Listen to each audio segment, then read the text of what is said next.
हरे कृष्णा। जेठ मास की पावन कथा श्रृंखला में आप सबका स्वागत है। पिछले अध्याय में आपने देखा कैसे भक्ति और समर्पण से साधारण मनुष्य भी मोक्ष को प्राप्त कर सकता है। अब हम एक नई कथा प्रारंभ करते हैं जो हमें भक्ति के साथ साथ कर्म और विश्वास की गहराई समझाएगी। बहुत समय पहले एक पवित्र नगर में एक ब्राह्मण रहता था। उसका नाम था हरिदत्त। वह अत्यंत विद्वान था, शास्त्रों का ज्ञाता था, लेकिन उसके जीवन में एक कमी थी। वह केवल ज्ञान में विश्वास करता था, भक्ति में नहीं। हरिदत्त सोचता था, मैं इतना ज्ञानी हूँ, मुझे भगवान की भक्ति करने की क्या आवश्यकता। वह पूजा पाठ को साधारण लोगों का काम समझता था। एक दिन उस नगर में एक संत आए। वे भगवान के परम भक्त थे और हर समय नाम जप करते थे, हरे कृष्ण हरे कृष्ण। हरिदत्त ने संत को देखा और मुस्कुरा कर कहा, आप दिन भर नाम जपते रहते हैं, क्या इससे कुछ मिलता भी है? संत ने शांत स्वर में कहा, नाम जप से सब कुछ मिलता है, ज्ञान भी, शांति भी और भगवान भी। हरिदत्त ने हंस पड़ा। अगर ऐसा होता तो हर व्यक्ति भगवान को पा लेता। संत बोले, समस्या नाम में नहीं, विश्वास में है। कुछ दिनों बाद नगर में भयंकर सूखा पड़ गया। नदियां सूख गई, कुएं खाली हो गए, लोग परेशान हो गए। हरिदत्त ने अपने ज्ञान से समाधान ढूंढने की कोशिश की, लेकिन कोई उपाय काम नहीं आया। तब संत ने कहा, सभी लोग मिलकर भगवान का नाम जप करें और सच्चे मन से प्रार्थना करें। हरिदत्त सोच में पड़ गया, क्या सच में नाम जप से वर्षा हो सकती है? जब पूरे नगर ने मिलकर नाम जप किया, अचानक आकाश में बादल छा गए और तेज वर्षा शुरू हो गई। यह देखकर हरिदत्त चौंक गया। उसे समझ आया, जो मैं नहीं समझ पाया वह भक्ति ने कर दिखाया। हरिदत्त संत के पास गया और बोले, मुझे भी यह मार्ग सिखाइए। लेकिन हरिदत्त की यात्रा अभी शुरू हुई थी। उसे अपने अहंकार को तोड़ने के लिए एक कठिन परीक्षा से गुजरना होगा। क्या हरिदत्त बदल पाएगा या फिर उसका अहंकार उसे रोक देगा? अगले भाग में हम जानेंगे हरिदत्त की पहली परीक्षा, अहंकार और भक्ति का संघर्ष और भगवान की पहली कृपा। दोस्तों, मैं इस कथा को 10 भाग में आपको सुनाने जा रही हूँ। कृपा करके प्रत्येक भाग को ध्यानपूर्वक सुने और अगर कथा अच्छी लगे तो अपने दोस्तों और रिश्तेदारों को शेयर करना ना भूलें। हरे कृष्णा। पिछले भाग में आपने सुना कैसे विद्वान ब्राह्मण हरिदत्त ने भक्ति का उपहास किया, लेकिन सूखे के समय संत के कहने पर नाम जप से वर्षा हुई। अब उसके मन में परिवर्तन की शुरुआत हो चुकी है, लेकिन असली परीक्षा अभी बाकी है। वर्षा के चमत्कार के बाद हरिदत्त विनम्र होकर उस संत के पास पहुंचा। उसने हाथ जोड़कर कहा, गुरुदेव, मुझे भी भक्ति का मार्ग सिखाइए। संत ने उसकी आंखों में देखा और मुस्कुरा कर बोले, मार्ग तो सरल है लेकिन चलना कठिन है। संत बोले, यदि तुम सच में सीखना चाहते हो तो तुम्हें अपना अहंकार छोड़ना होगा। हरिदत्त ने तुरंत कहा, मैं तैयार हूँ। लेकिन संत जानते थे यह कहना आसान है, निभाना कठिन। संत ने कहा, आज से तुम मंदिर के बाहर बैठकर आने वाले भक्तों के चरण धोओगे। यह सुनकर हरिदत्त के मन में हलचल हुई। उसने सोचा, मैं एक विद्वान ब्राह्मण, मैं लोगों के पैर धोऊं? उसका अहंकार फिर जाग उठा। उसी समय उसके भीतर से एक आवाज आई, अगर सच्ची भक्ति चाहिए तो झुकना सीखो। हरिदत्त ने हिम्मत जुटाई और सेवा शुरू कर दी। यह लोगों के पैर धोने लगा। कुछ लोग उसे पहचानते थे और आश्चर्य करते थे, ये वही हरिदत्त है। कुछ लोग हंसने लगे, देखो बड़ा ज्ञानी अब क्या कर रहा है। यह सुनकर हरिदत्त का मन दुखी हुआ, लेकिन इस बार उसने प्रतिक्रिया नहीं दी। वह चुपचाप सेवा करता रहा। दिन बीतते गए, हरिदत्त का मन बदलने लगा।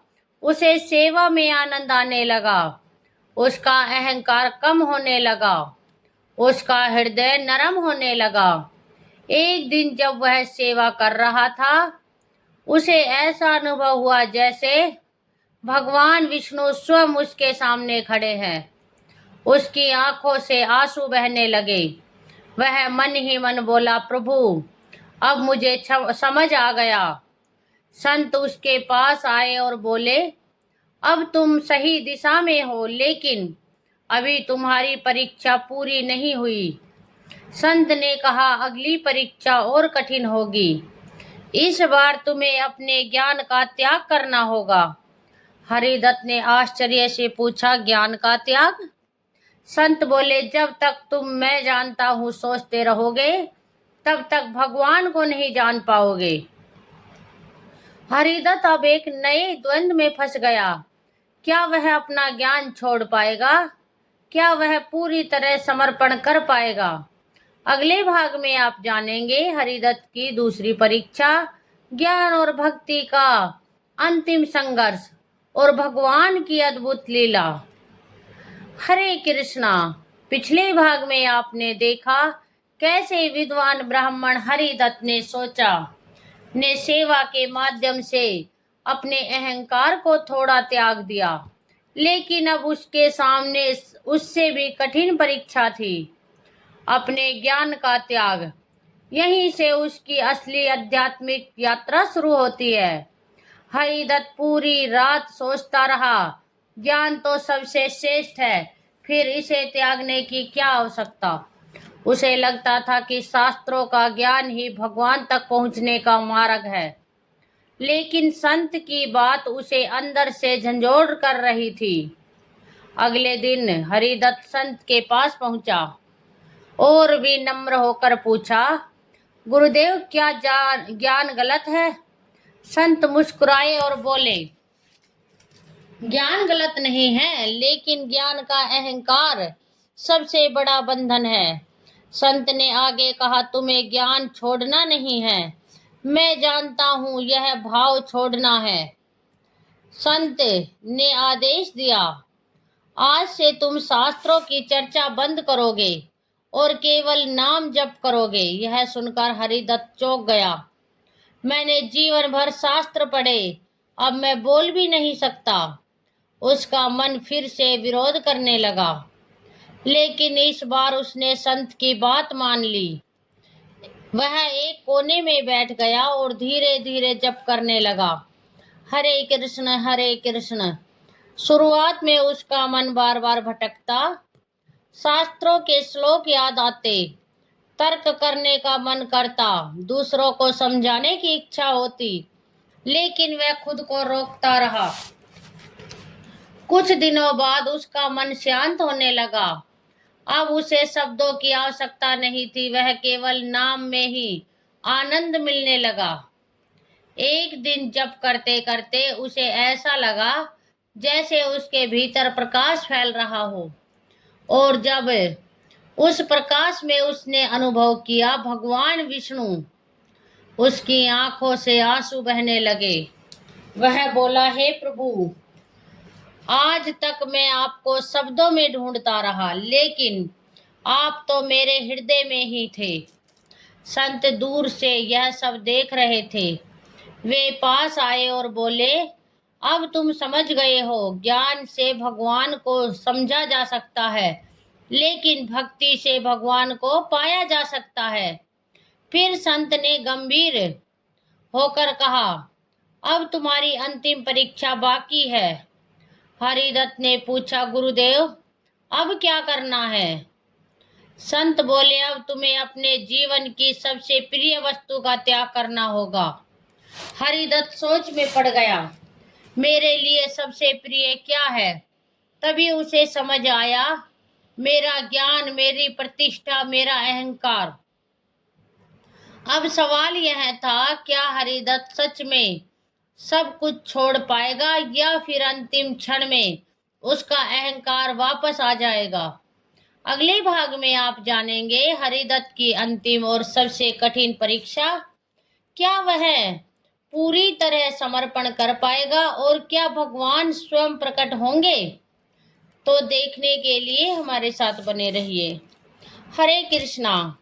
पिछले भाग में आपने सुना कैसे हरिदत्त ने सेवा और मौन साधना के द्वारा अपने अहंकार और ज्ञान के अभिमान को काफी हद तक त्याग दिया। लेकिन अब उसकी सबसे कठिन परीक्षा सामने थी, पूर्ण समर्पण। यही तय होने वाला था कि वह केवल साधक रहेगा या सच्चा भक्त बन जाएगा।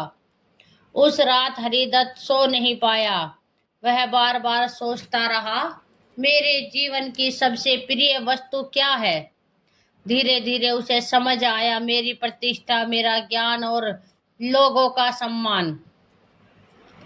उसके भीतर एक आवाज आई, तुम इतना सब छोड़ दोगे, फिर तुम्हारे पास बचेगा क्या। वह उसका अंतिम अहंकार था जो उसे रोकने की कोशिश कर रहा था। लेकिन उसी समय उसके भीतर से एक और आवाज आई, यही यदि भगवान मिल जाए तो और क्या चाहिए। सुबह होते ही हरिदत्त संत के पास पहुंचा। उसने दृढ़ स्वर में कहा, गुरुदेव मैं तैयार हूं। संत ने उसे मंदिर के सामने ले जाकर कहा, आज तुम सबके सामने अपनी पहचान छोड़ोगे। तुम यह घोषणा करोगे कि मैं कुछ नहीं जानता। यह सुनकर हरिदत्त के पैर कांप गए। मैं जीवन भर ज्ञानी कहलाता रहा, अब सबके सामने अज्ञानी बन जाऊं। मंदिर के सामने भीड़ इकट्ठी हो गई। सब लोग हरिदत्त को देख रहे थे। वह कुछ क्षण चुप रहा, फिर उसने आंखें बंद की और भगवान को याद किया। फिर उसने ऊंचे स्वर में कहा, हे प्रभु, आज तक मैं खुद को ज्ञानी समझता रहा, लेकिन आज मैं स्वीकार करता हूं मैं कुछ नहीं जानता। सब कुछ आप है और मैं आपका एक सेवक हूं। जैसे ही उसने यह कहा, पूरा वातावरण बदल गया। मंदिर में घंटियां बजने अपने आप बजने लगी, दीपक प्रज्वलित हो उठे और आकाश में प्रकाश फैल गया। उस दिव्य प्रकाश के मध्य से प्रकट हुए भगवान विष्णु। हरिदत्त भगवान को देखकर रो पड़ा। वह भूमि पर गिर गया। प्रभु, आज मुझे सच्चा ज्ञान मिला। भगवान मुस्कुराकर बोले, हरिदत्त, आज तुमने सब कुछ पा लिया। जिसने मैं को छोड़ दिया उसे मैं मिल गया जाता हूँ। भगवान ने कहा, आज से तुम केवल ज्ञानी नहीं, एक सच्चे भक्त भी हो। उस क्षण हरिदत्त के भीतर एक अद्भुत शांति भर आई। अब उसे न सम्मान की इच्छा थी, न प्रसिद्धि की। उसे केवल भगवान का नाम प्रिय था। संत ने मुस्कुराकर कहा, अब तुम्हारी साधना पूर्ण हुई। लेकिन हरिदत्त की कथा अभी समाप्त नहीं हुई। अब भगवान उसे एक नई जिम्मेदारी देने वाले हैं, लोगों को भक्ति का मार्ग दिखाने की। क्या वह इस दायित्व को निभा पाएगा? क्या उसकी परीक्षा यही खत्म हुई या अभी और बाकी है?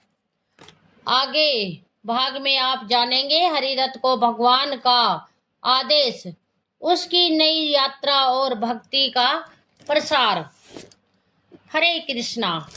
पिछले भाग में आपने देखा कैसे हरिदत्त ने अपना अहंकार त्याग कर पूर्ण समर्पण किया और उसे स्वयं भगवान विष्णु का दिव्य दर्शन प्राप्त हुआ।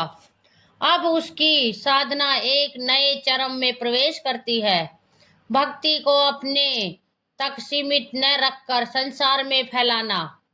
दिव्य दर्शन के बाद भगवान ने हरिदत्त से कहा, हे भक्त, अब तुम्हारा जीवन केवल तुम्हारा नहीं रहा, अब तुम मेरे दूत हो, तो तुम्हें संसार में जाकर लोगों को भक्ति का मार्ग दिखाना होगा।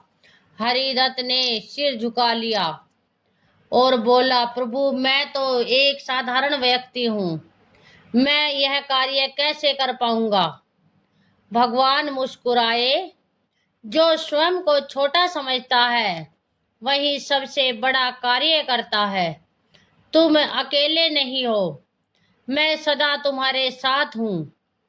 अगले दिन हरिदत्त ने अपना पुराना जीवन पूरी तरह छोड़ दिया। ना अहंकार, ना तर्क, ना दिखाया। अब उसके पास केवल एक ही चीज थी, भगवान का नाम। हरिदत्त गांव गांव जाने लगा। जहां भी जाता लोगों को एक ही बात सिखाता, नाम जपो और जीवन बदलो। शुरुआत में कुछ लोग उसकी बातों पर विश्वास नहीं करते थे, कुछ उसका मजाक उड़ाते थे, लेकिन कुछ लोग उसकी सादगी और सच्चाई से प्रभावित होने लगे। एक दिन एक महिला अपने बीमार बच्चे को साथ लेकर उसके पास आई और रोती हुई बोली, मेरा बच्चा बहुत बीमार है, कृपया कुछ कीजिए। हरिदत्त ने बच्चे के सर पर हाथ रखा और आंखें बंद करके कहा, हे प्रभु, यह आपकी सृष्टि है, कृपा करें। कुछ ही समय में बच्चे की हालत सुधरने लगी। धीरे धीरे वह स्वयं को वह स्वस्थ हो गया। यह देखकर लोगों का विश्वास बढ़ गया। अब वे हरिदत्त को केवल एक ब्राह्मण नहीं बल्कि एक संत मानने लगे। हरिदत्त हमेशा कहता, मैं कुछ नहीं जानता, मैं कुछ नहीं करता, सब कुछ भगवान की कृपा है। धीरे धीरे पूरे क्षेत्र में भक्ति का वातावरण फैल गया। लोग नाम जप करने लगे, सेवा करने लगे, एक दूसरे से प्रेम करने लगे। लेकिन जहां अच्छाई होती है वहां विशेष विरोध भी होता है। कुछ पंडित और विद्वान हरिदत्त से ईर्ष्या करने लगे। वे बोले, यह व्यक्ति लोगों को भ्रमित कर रहा है। उन्होंने मिलकर योजना बनाई, हम इसे गलत साबित करेंगे। अब हरिदत्त के सामने एक नई परीक्षा थी। क्या वह विरोध करने का सामना कर पाएगा? क्या उसकी भक्ति डगमगाएगी? अगले भाग में आप जानेंगे हरिदत्त के खिलाफ षड्यंत्र, उसकी सबसे कठिन सामाजिक परीक्षा और भगवान की अद्भुत कथा। हरे कृष्णा। पिछले भाग में आपने देखा कैसे हरिदत्त ने भक्ति का संदेश फैलाया और लोगों के बीच में परिवर्तन लाया। लेकिन जहां प्रकाश होता है वहां अंधकार भी चुनौती देता है। अब उसकी भक्ति की सामाजिक परीक्षा शुरू होती है। नगर के कुछ विद्वान पंडित हरिदत्त की बढ़ती लोकप्रियता से परेशान हो गए। वे आपस में बोले, यह व्यक्ति बिना शास्त्रों के ज्ञान के लोगों को प्रभावित कर रहा है। अगर यह ऐसा ही चलता रहा तो हमारी प्रतिष्ठा समाप्त हो जाएगी। उन्होंने एक योजना बनाई, हम इसे सभा में बुलाएंगे और शास्त्रों के प्रश्न पूछकर इसे पराजित करेंगे। अगले दिन पूरे नगर में घोषणा कर दी गई, आज सभा में हरिदत्त और विद्वानों के बीच शास्त्रार्थ होगा। जब हरिदत्त को यह समाचार मिला वह कुछ क्षण के लिए शांत हो गया। मैं तो अब शास्त्रार्थ नहीं करता, मैं केवल भक्ति का मार्ग जानता हूँ। वह तुरंत अपने गुरु के पास पहुंचा और बोला, गुरुदेव, मैं क्या करूं? संत मुस्कुराए, डरो मत, सत्य को कभी सिद्ध करने की आवश्यकता नहीं होती। हरिदत्त ने आंखें बंद की और मन ही मन प्रार्थना की, हे प्रभु, अब सब कुछ आपके हाथ में है। सभा में सैकड़ों लोग इकट्ठा हो गए। एक और विद्वान पंडित बैठे थे और दूसरी ओर हरिदत्त। पंडितों ने कठिन कठिन प्रश्न शुरू कर दिए। वेदों के श्लोक, शास्त्रों के तर्क, दर्शन के सिद्धांत। हरिदत्त चुपचाप बैठा रहा। उसने कोई तर्क नहीं दिया, कोई श्लोक नहीं सुनाया। उपहास। पंडित हंसने लगे। देखो, इसे कुछ नहीं आता। तभी हरिदत्त ने धीरे से आंखें बंद की और नाम जप शुरू किया। हरे कृष्ण हरे कृष्ण। अचानक पूरे वातावरण में शांति फैल गई। लोगों के मन शांत होने लगे। कुछ लोगों की आंखों से आंसू बहने लगे। उसी समय कुछ लोगों को ऐसा अनुभव हुआ जैसे भगवान विष्णु स्वयं यहाँ उपस्थित है। सभा में परिवर्तन होने लगा। जो लोग पहले तर्क कर रहे थे अब शांत हो गए। उनके मन में एक ही भावना थी, यह मुक्ति कुछ अलग है, यह भक्ति कुछ अलग है। अब हरिदत्त ने धीरे धीरे धीरे से आंखें खोली और बोला, मैं शास्त्र नहीं जानता, मैं केवल इतना जानता हूं, भगवान का नाम ही सबसे बड़ा सत्य है। पंडित के पास कोई उत्तर नहीं था। वे समझ गए यह तर्क से नहीं, अनुभव से बोल रहा है। सभा में उपस्थित सभी लोगों ने हरिदत्त को प्रणाम किया। फिर भी कुछ लोग अब भी संतुष्ट नहीं थे। वे बोले, यह सब भावना है, हम इसे एक और परीक्षा लेंगे। अब हरिदत्त के सामने सबसे कठिन परीक्षा आने वाली थी, जहां उसकी भक्ति ही नहीं, उसका धैर्य और विश्वास भी रखा जाएगा। अगला भाग, हरिदत्त की अग्नि परीक्षा। अगले भाग में आप जानेंगे हरिदत्त की अग्नि परीक्षा। क्या वह संकट में भी स्थिर रहेगा और भगवान कैसे उसकी रक्षा करेंगे। हरे कृष्णा। पिछले भाग में आपने देखा कैसे हरिदत्त ने बिना तर्क के केवल नाम जप के बल पर विद्वानों को शांत कर दिया, लेकिन कुछ क्षण अभी भी उसकी भक्ति को स्वीकार नहीं कर रह पाए। अब वे उसे अंतिम और सबसे कठिन परीक्षा में डालने वाले थे। सभा के बाद कुछ विरोधी पंडित आपस में बोले, यह व्यक्ति तर्क से नहीं हारा, अब इसे ऐसी परीक्षा देनी होगी जहां इसका विश्वास टूट जाएगा। उसने राजा के पास जाकर कहा, महाराज, यह व्यक्ति लोगों को भ्रमित कर रहा है। यदि यह सच्चा भक्त है तो इसे अग्नि परीक्षा देनी चाहिए। राजा ने विचार किया और कहा, यदि यह सच्चा भक्त है तो भगवान इसकी रक्षा करेंगे। पूरा नगर इकट्ठा हो गया। घोषणा हुई, हरिदत्त अग्नि परीक्षा देगा। लोग आपस में बात करने लगे, क्या वह बच पाएगा? क्या यह सच में भगवान का प्रिय है? जब हरिदत्त को यह बताया गया वह बिल्कुल शांत रहा। उसने केवल इतना कहा, जो प्रभु की इच्छा। अग्नि के सामने खड़े होकर हरिदत्त ने आंखें बंद की और प्रार्थना की, हे प्रभु, यदि मेरी भक्ति सच्ची है तो मेरी रक्षा करे। उसकी सांसें थम गई।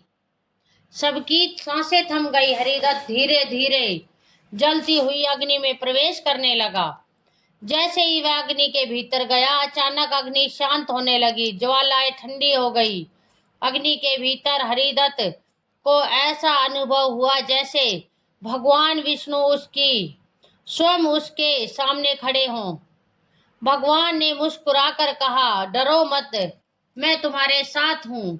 कुछ ही क्षणों बाद हरिदत्त अग्नि से बाहर निकला और आश्चर्य की बात, उसके शरीर पर एक खरोच तक नहीं थी। पूरा नगर स्तंभ रह गया। लोगों की आंखें खुली की खुली रह गई। जो पंडित उसका विरोध कर रहे थे वे उसके चरणों में गिर पड़े, हमें क्षमा करें। राजा ने घोषणा की, आज सिद्ध हो गया कि सच्ची भक्ति में अपार शक्ति होती है। हरिदत्त ने विनम्र होकर कहा, यह मेरी शक्ति नहीं, यह भगवान की कृपा है। लेकिन भगवान अब हरिदत्त को एक और बड़ी लीला के लिए तैयार कर रहे हैं। अब आगे क्या होगा? क्या हरिदत्त को भगवान का पूर्ण साक्षात्कार मिलेगा? क्या उसे भी मोक्ष प्राप्त होगा? अगले भाग में आप जानेंगे हरिदत्त का दिव्य मिलन, भगवान की अंतिम कृपा और कथा का चरम बिंदु। हरे कृष्णा। पिछले भाग में आपने देखा कैसे हरिदत्त अग्नि परीक्षा में सफल हुआ और उसकी भक्ति ने सबको चमत्कृत कर दिया। अब कथा पहुंचती है उस क्षण पर जहां भक्ति अपने चरम अनुभव पर पहुंचती है। अग्नि परीक्षा के बाद पूरा नगर हरिदत्त की भक्ति का सम्मान करने लगा। लेकिन हरिदत्त के भीतर अब भी एक ही इच्छा थी, मुझे केवल भगवान चाहिए। उसने भीड़ और सम्मान से दूर रहने का निर्णय लिया। वह एक शांत स्थान पर जाकर बैठ गया और दिन रात जप करने लगा, हरे कृष्ण हरे कृष्ण। दिन बीतते गए, रातें गुजरती गई। हरिदत्त अब पूरी तरह ध्यान में लीन हो गया। उसे ना भूख का एहसास था ना प्यास का। एक रात जब वह ध्यान में बैठा था, अचानक उसके सामने एक तेज प्रकट हुआ। उस प्रकाश के मध्य से प्रकट हुए भगवान विष्णु। नील मेघ के समान श्याम अद्भुत तेज से युक्त हरिदत्त ने जैसे ही भगवान को देखा, वह तुरंत भूमि पर गिर पड़ा। उसकी आंखों से आंसू बहने लगे। प्रभु, आज मेरा जीवन सफल हो गया। भगवान मुस्कुराए और बोले, हरिदत्त, तुम्हारी भक्ति ने मुझे प्रसन्न कर दिया। तुमने अहंकार छोड़ा, सेवा की, समर्पण किया। भगवान ने कहा, अब तुमने वह पा लिया जो शास्त्रों से भी नहीं मिलता। हरिदत्त ने हाथ जोड़कर कहा, प्रभु, मुझे कुछ नहीं चाहिए, बस मुझे अपने चरणों में स्थान दे दीजिए। भगवान बोले, अभी नहीं, तुम्हें कुछ समय और इस संसार में रहकर भक्ति का संदेश फैलाना होगा। भगवान ने अपना हाथ हरिदत्त के सिर पर रखा और कहा, आज से तुम्हारे शब्दों में मेरी शक्ति होगी। जैसे ही भगवान अदृश्य हुए, हरिदत्त के भीतर एक नई ऊर्जा आ गई। अब वह केवल एक भक्त नहीं, भगवान का माध्यम बन चुका था। भक्ति का विस्तार। अब यहाँ भी हरिदत्त जाता, लोगों के जीवन बदलने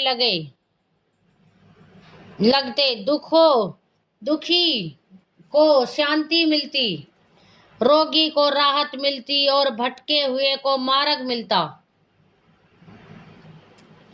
एक दिन ध्यान में बैठे बैठे उसे भीतर से एक आवाज आई, हरिदत्त, तुम्हारा समय निकट है। इस बार वह मुस्कुराया, प्रभु, जब आप बुलाएंगे तो मैं तैयार हूं। अब कथा अपने अंतिम चरण में प्रवेश करती है। क्या हरिदत्त को भी भगवान स्वयं लेने आएंगे? क्या उसे मोक्ष प्राप्त होगा? अगले भाग में आप जानेंगे हरिदत्त का अंतिम समय, भगवान का दिव्य आवागमन और मोक्ष की अद्भुत लीला। जय श्री कृष्णा। पिछले भाग में आपने सुना कैसे हरिदत्त को दिव्य दर्शन प्राप्त हुए और भगवान ने उसे भक्ति का प्रसार करने का आदेश दिया। अब कथा पहुंचती है उस पावन क्षण पर जहां एक सच्चा भक्त अपने जीवन की अंतिम यात्रा के लिए तैयार होता है। दिन बीतते गए, हरिदत्त निरंतर भक्ति में लीन रहा, लेकिन अब उसके शरीर में परिवर्तन आने लगा। शरीर दुर्बल होने लगा, आवाज धीमी हो गई, लेकिन चेहरे पर दिव्य तेज बढ़ता गया। एक दिन ध्यान में उसे स्पष्ट अनुभव हुआ, अब पृथ्वी पर मेरा समय पूर्ण होने वाला है। इस बार उसके मन में कोई डर नहीं था, वह मुस्कुराया। जिसने जीवन दिया वही अब बुला रहा है।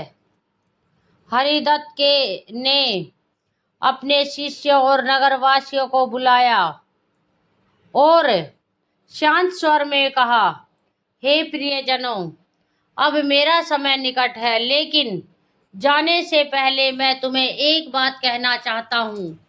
उसने कहा, ज्ञान से बड़ा कुछ नहीं लगता, लेकिन भक्ति उससे भी बड़ी है।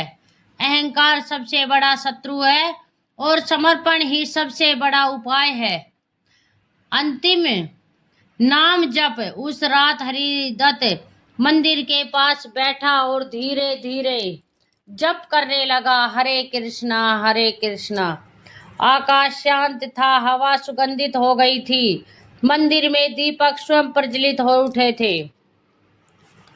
अचानक आकाश में एक तेज प्रकाश प्रकट हुआ। मंदिर के द्वार अपने आप खुल गए और उस प्रकाश से प्रकट हुए भगवान जगन्नाथ। हरिदत्त ने जैसे ही भगवान को देखा, उसकी आंखों से आंसू बहने लगे। वह भूमि पर गिर पड़ा। प्रभु, आप स्वयं मुझे लेने आए हैं। भगवान मुस्कुराए और बोले, हरिदत्त, तुमने अपना जीवन सफल कर लिया। अब तुम्हें इस संसार में रहने की आवश्यकता नहीं। भगवान ने अपना हाथ आगे बढ़ाया। हरिदत्त ने अपना हाथ उनके हाथ में रखा। जैसे ही उसने स्पर्श किया, उसका शरीर प्रकाश से भर गया। धीरे धीरे उसका स्थूल शरीर वही रह गया और उसकी आत्मा दिव्य प्रकाश बनकर भगवान में विलीन हो गई। उस समय आकाश से पुष्प वर्षा होने लगी। देवताओं ने कहा, भक्त हरिदत्त की जय। वृद्ध संत ने कहा, देखो, यही है सच्ची भक्ति का फल। भगवान अपने भक्त को लेने स्वयं आते हैं। इस प्रकार एक अहंकारी विद्वान एक सच्चा भक्त बनकर परम धाम को प्राप्त हो गया। जब अहंकार समाप्त होता है, तभी भगवान का आरंभ होता है। तो दोस्तों, आपको ये वीडियो कैसी लगी, कमेंट बॉक्स में जरूर बताएं। अगर आप भी चाहते हैं कि अगर यह वीडियो पसंद आई हो तो वीडियो को लाइक, शेयर और चैनल को सब्सक्राइब करना ना भूलें। इसी तरह की वीडियो के लिए हमारे चैनल को सब्सक्राइब करें। इसकी अगले भाग की वीडियो हम लेकर आएंगे कल। तब तक के लिए धन्यवाद। वीडियो को पूरा सुनने के लिए आपको कोटि कोटि नमन।